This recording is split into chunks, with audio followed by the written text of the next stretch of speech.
Julia Vanels pour InfoLive TV, voici les derniers titres de l'actualité. Lors de son entretien avec le Premier ministre israélien au Kremlin ce mardi, Dimitri Medvedev a déclaré que son pays, la Russie, continuerait à jouer un rôle important au Moyen-Orient. Invitant le président russe à se rendre à Jérusalem, Ehud Olmert a répondu que la Russie était une puissance mondiale et que son influence régionale était importante pour Israël. Olmert s'est rendu à Moscou pour une visite de 2 jours. Il doit dissuader la Russie de vendre des armes à l'Iran et à la Syrie. Alors que les marchés boursiers s'effondrent dans le monde entier, les citoyens israéliens se demandent toujours si leur pays va être touché. La Banque d'Israël a donc jugé nécessaire de publier ce mardi matin un communiqué apaisant et rassurant. Le gouverneur de la Banque d'Israël, le professeur Stanley Fischer, a estimé que le système bancaire israélien était solide. Toutefois, tout le monde n'est pas tranquille. Benjamin Netanyahou a appelé le gouvernement à agir rapidement pour ne pas que l'économie israélienne soit touchée. Un fragment du sarcophage d'un grand prêtre remontant au second temple juif de Jérusalem a été découvert au nord de la ville sainte. Selon un communiqué publié par les autorités israéliennes des Antiquités, il s'agit d'une découverte exceptionnelle. Des fouilles conduites au nord de Jérusalem ont mis au jour un fragment du couvercle d'un sarcophage portant une inscription typique de l'époque du second temple. Ce fragment d'une longueur de 60 cm porte l'inscription suivante, Ben HaKohen HaGadol, qui signifie grand prêtre en hébreu.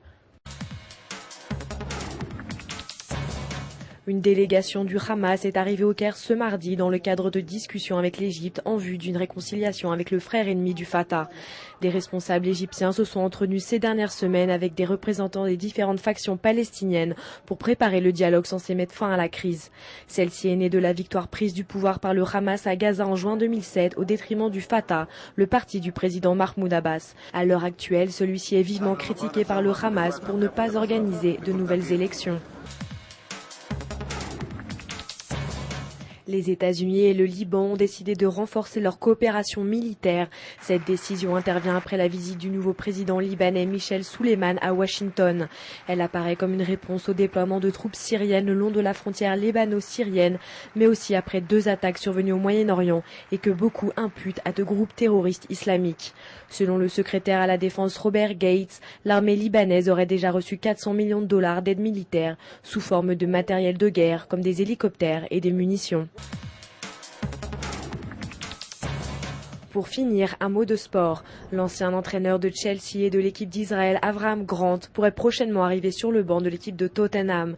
Actuelle lanterne rouge de Premier League, Tottenham commence à scruter les directeurs techniques afin de remplacer l'Espagnol Juan de Ramos, qui a pourtant reçu ce mardi le soutien de sa direction. Selon la presse britannique, les Spurs pourraient donc recevoir Avraham Grant, qui a proposé ses services tout dernièrement.